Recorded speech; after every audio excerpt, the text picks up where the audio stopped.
خاتوچنار باسی ڕۆڵی ژنی بۆ کردین لەناو پارتە ناسیۆنالیستە کوردەکان. باشە،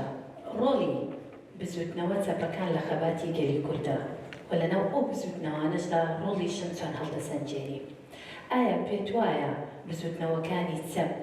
دۆزی ژنیان وەک چێشە بینیوە یان تەنیان لە چوارچێوە گشتەکەدا باسییان لێوە کردیا و ئایا خودی ژنا خۆیان چ ڕۆڵێکیان هەبووە لەناو ئەو بزوتنەوانەدا؟ فەرمە. زۆر سپاس بۆ تۆ سڵاو بۆ هەموو ئامادەبوانی بەڕێز، سپاس بۆ مەکتەبی بیر و شێعرێکی نیشتیمانی کوردستان بۆ ڕێخستنی ئەم پانێڵە.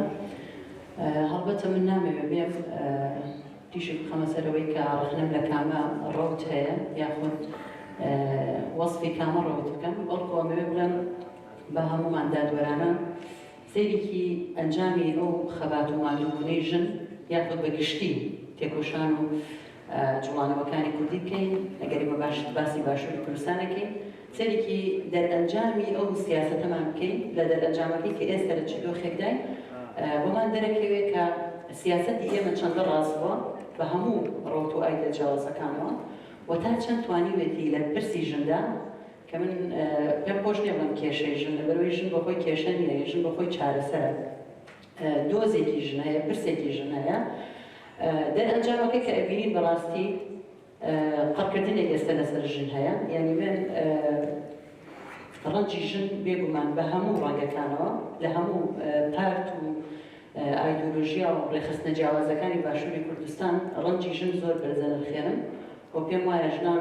ڕۆڵی خۆیان گێڕاوە تا ڕادەیەکی باش، بەڵام عەقڵیەتی سیاسی و تێگەیشتنی فکری دەسەڵاتداران یان حزبە سیاسیەکان لە چ ئاستێکایە ئەمە بۆمان دەرەخا. ئەوەی کە ئێستا بەڕێوە ئەچێت لە هەرێمەکەی ئێمەدا دوو جۆر قڕکردن بەڕێوە ئەچێت. قڕکردنێک کە لە ئاستی داگیرکاریە، داگیرکارانی کوردستانە کە لەسەر خاکەکەمان بەڕێوە ئەچێت کە ژن تایە بێگومان قوربانی یەکەمە. قڕکردنێکی دیکە بەرامبەر بە ژن بەڕێوە ئەچێت. بە شێوەیەک لە شێوەکان دەتوانین بڵێ لە ئاستی کۆمەڵایەتی پرسە کۆمەڵایەتیەکان قڕکردنە، یعنی لە ماوەی مانگێکا 20 ژن بکوژرێ بەڕاستی ئەمە قڕکردنە، ئەمە کۆمەڵکوژیە، ئەمە جێگەی پرسیار و لێکۆڵینەوە و توێژینەوەی زانستیە. ئەبێ بەر لە هەر کەسێک هێزە سیاسیەکان بە تایبەتی ژنانی ناو لایەنە سیاسیەکان و ڕێکخراوەکان بێن توێژینەوەی زانستی لەسەر ئەم بوارە بکەن. ئێمە چیمان کرد؟ هەڵبەتە ڕێگاکەمان ڕاست نەبووە یان هەڵی تێدا بوو یان کەموکورتی لە چیدا بوو، بۆچی ئێمە نەگەیشتین بە ئەنجامێک کە ئەمڕۆ سیستەمێکی دیموکراتی ژیان کە لە هەرێمەکەی ئێمەیە. بە باوەڕی من لە کۆی ئایدە جیاوازەکان، لە کۆی جوڵانەوە جیاوازەکان کرۆکی پرسەکانی ژن یان کرۆکی پرسەکانی کۆمەڵیان نەدۆزیوەتەوە،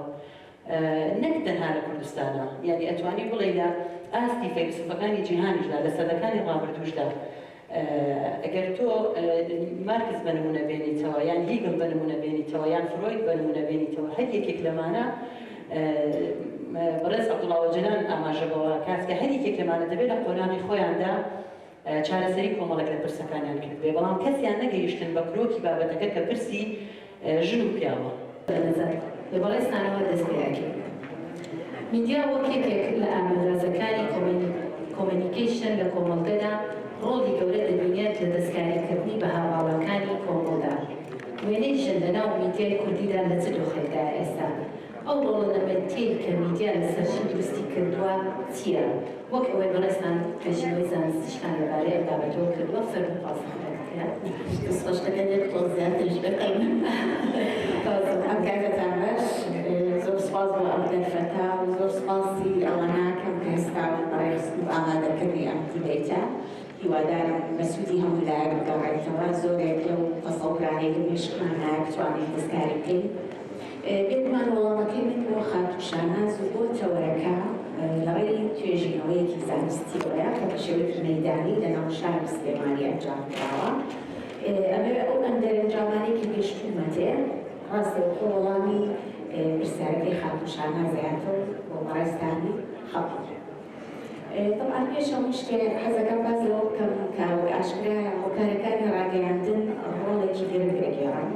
لە ژیانی کۆمەڵایەتی و ئاوری و سیاسی و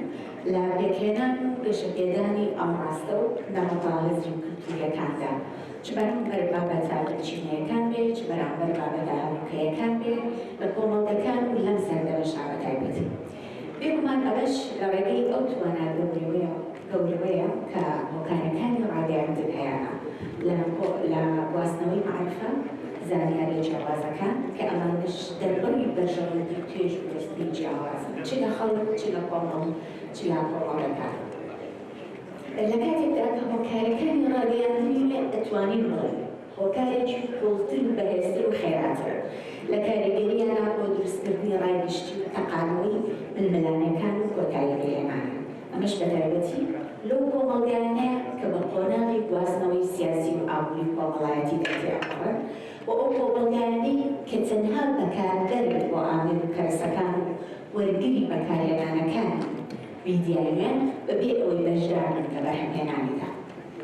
بە درێژایی دەیگەڕەوە تا ئێستاش تەکنۆلۆژیای پەیوەندیکردن و زانیاری نوێ و ئەلکترۆنی بەشدار بوون لەکردنەوەی ئاسوویەکی فراوان لە بەردەمشتاندا لە کۆمەڵگە ڕۆژهەڵاتەکان بەگشتی لە کۆمەڵگەی کوردی لە هەرێمی کوردستانی عێراق بەتایبەتی بۆ ئەوەی لە سنووری جوغرافیای خۆی دەرچێت و بڕوانێتە جیهانی دەرەوەی کە جیهانێکی جۆراوجۆر و جیاواز و بە هەموو ئێڕاعەتەکانێ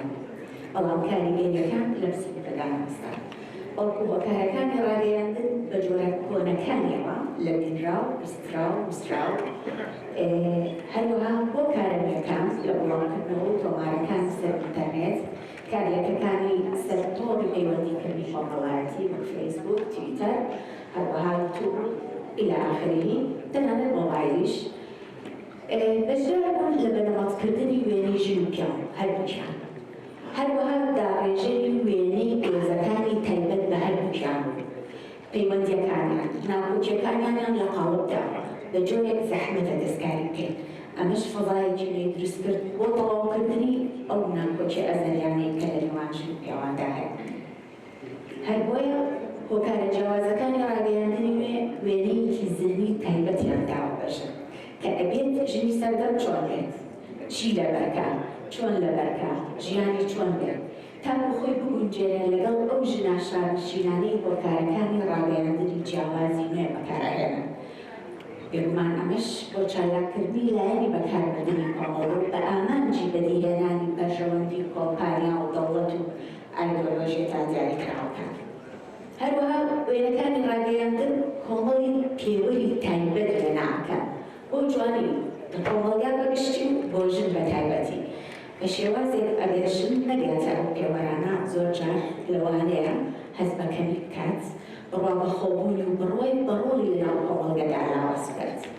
بێگومان ئەمانە بەلایەن کۆمەڵگەی کوردیەوە مەترسێکی زیاتر بەهۆی پاشکۆیەتی نیمچەڕەحال بۆ پیشەسازیان کەلتورە خۆرئاوایەکان لە پەیوەندیدا بە هەواڵنامە و فلیم و ڕێکلام و زنجیرە درامایەکانەوە تەنانەت هەندێک بەرنامەی حیواریش هاوردە ئەکرێت تەرجومە ئەکرێت پەخشەکرێت بۆ جەماوەر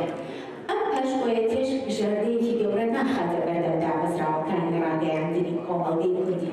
تاکو نامەکانی ڕاگەیاندن یان بەرهەمەکانی ئاماژدار بێت و بە ئەم هەواڵیەکان یەک بگرنەوە لەگەڵ بەها کۆمەڵایەتیەکانی کۆمەڵگەی کوردی بەڕێزان ئەمە وەک پێشەکێک ئەم توێژینەوەی ئێمە ناونیشانەکەی وێنەی نەمەڵی ژن لە میدیای نوێدا و ڕەگدانەوەی لەسەر تیژی خێزانی و پاشان کاریگەریەکانیشی لەسەر ژن بێگومان ئێمە ئەمڕۆ تەنها جەختەکەینە سەر وێنە نەمەڵیەکان کە میدیای نوێ بۆ ژنی پەخشەکات ئاماجبان لەم توێژینەوەی بریتیا لە مانەی خوارد یەکەم گرتنی وێنە نەمەڵیەکانی ژن لە میدیای نوێدا کاڵێن گرتن ڕاستەوخۆ بیگرین زانینی جۆرەکانی تونوتیژی خێزانی پیادەکرا و دژ بەژنان دەربازە ڕفتاریەکانی کە ڕەگدانەوەی ئەو وێنە نەمەڵیانەیە کە میدیای نوێ بۆ ژنی پیشانەیە پاشان